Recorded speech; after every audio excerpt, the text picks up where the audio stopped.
I'll go to the next question here, and I'm going to move kind of quick today. But here we are. John Doe says, my parents think Christians shouldn't unionize or strike and should just do what they're told to or go elsewhere, citing the Vineyard parable. But that sounds crazy to me. What is the Christian attitude to workplace struggles?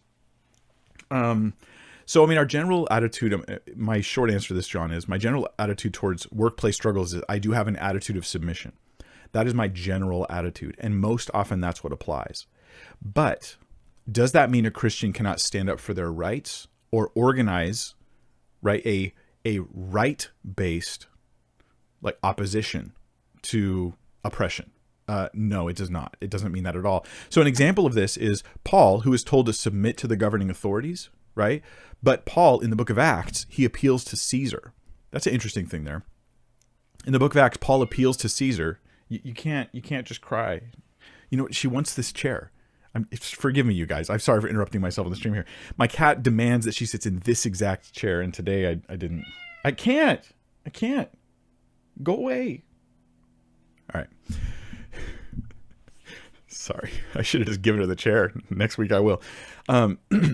So Paul's an example of somebody who, if he would just have a rule of submit no matter what, then he would just yield to the rulings against him. But instead he appeals to Caesar. So he pushes back because within the government that he's submitting to, he has rights he can stand up for.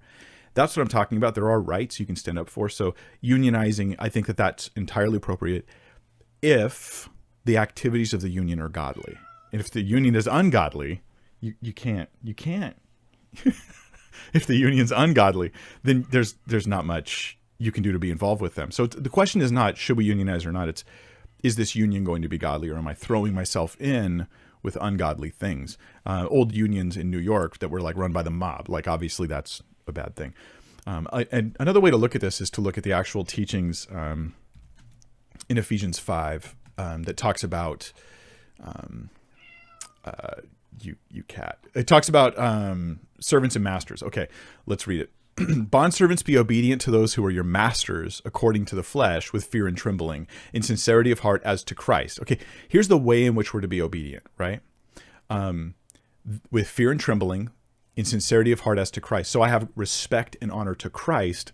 I see myself obeying them as a way of obeying God. That's that fear and trembling. I realize it's bigger than just my job. I'm obeying the Lord by obeying them, right? In sincerity of heart as to Christ. The nice thing about saying you obey as to Christ is that if someone asks you to do something Christ doesn't want you to do, you say no, because that's not as to Christ. So there can be a godly rebellion in that sense, in a godly way. Not with eye service as men pleasers. Okay, so you're not just doing it for them to look at. As bondservants of Christ, doing the will of God from the heart, with goodwill, doing service as to the Lord, not to men. So there's nothing here that suggests that in every scenario you always obey, no matter how wicked they are. No, you can organize if it's godly, if it's not violating these things. So there can be such thing as a good union. You've got to. Just give me a second.